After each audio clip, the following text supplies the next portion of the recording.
If you're wondering where we were chasing down them pump referees and them dumb broadcasters always interfering with the game with the Falcons.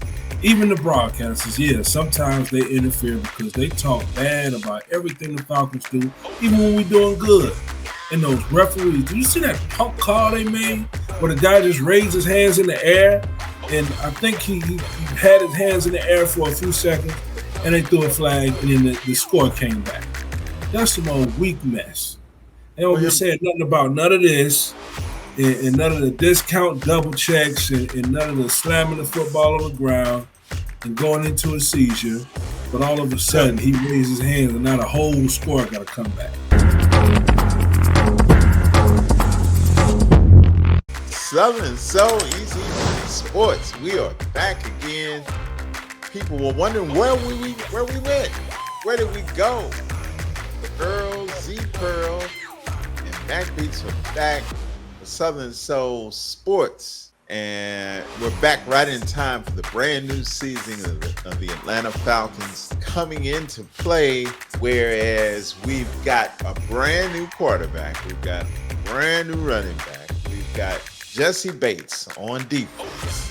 It's a brand new season, Mac Beats, and I want to go over the particulars for the last game. Of course, the Falcons played the Eagles in a 22-21 victory that they squeezed out in the very last minute.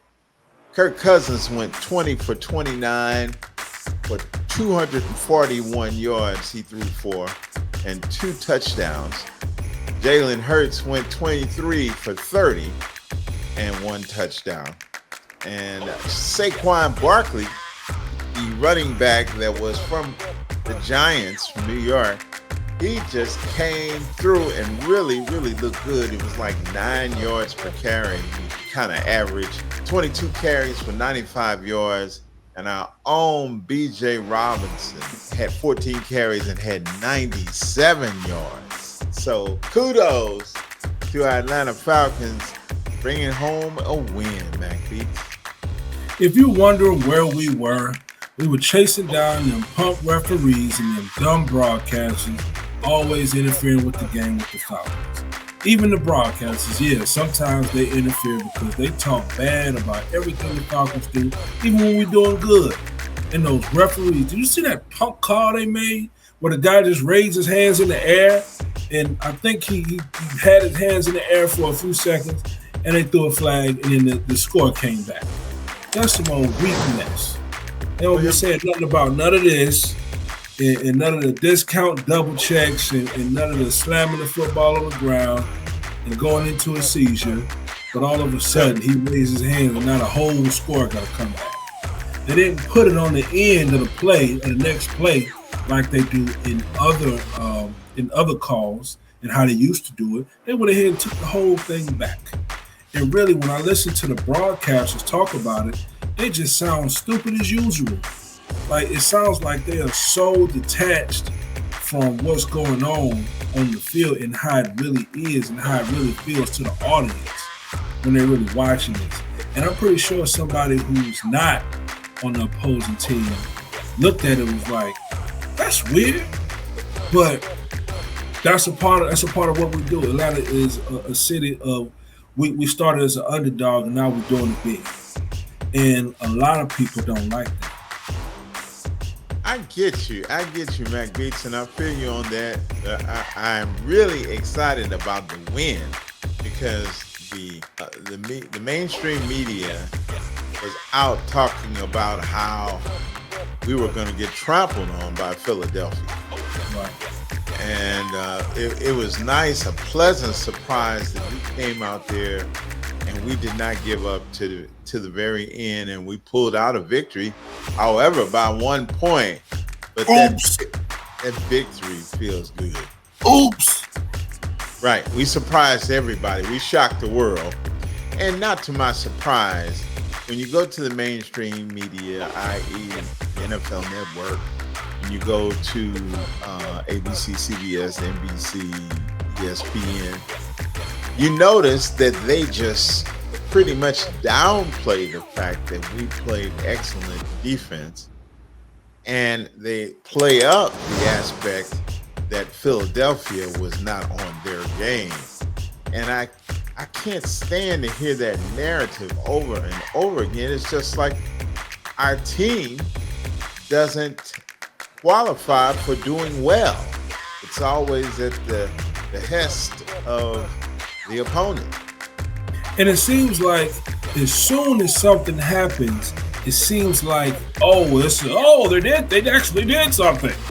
And that's how they sound. They always sound surprised whenever the Falcons do something. It's like they're not watching other teams when they're doing something like that. But it seems like it's like that for the Falcons all the time. They'll talk about when the Patriots got caught cheating 10 and 12 times, recording plays from other teams, and we all know about Deflategate, but there are other things that they were doing that were dishonest in the game, but that never seems to come up. Things like that just seem to fly under the radar for the broadcast, and I wonder why. I wonder why too as well. I think they have a personal vendetta against our team. I know that sounds far-fetched. It sounds conspiracy-oriented. I know how it sounds.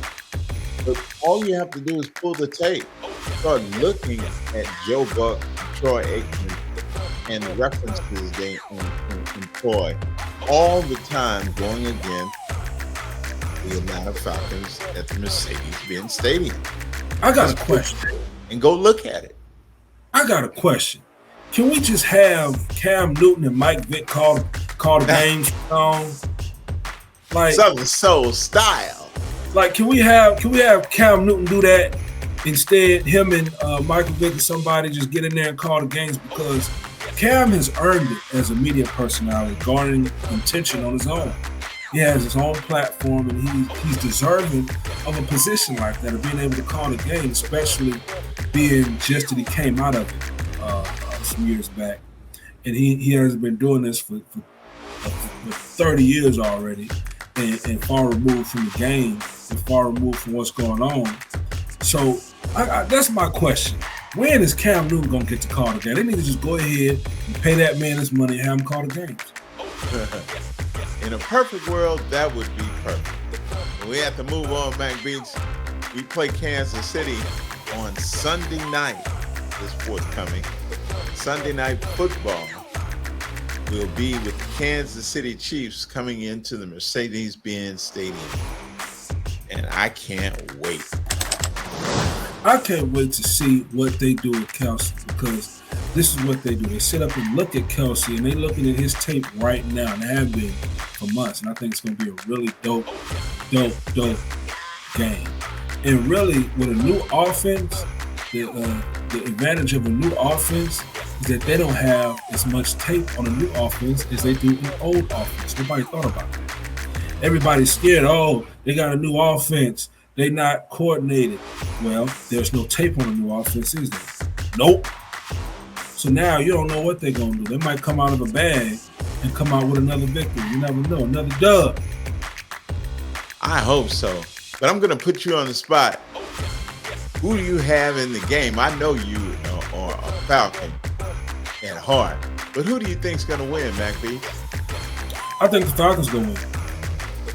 By how many? That's going to be my answer with every game that they play. It doesn't matter. I don't sit up and do the logical.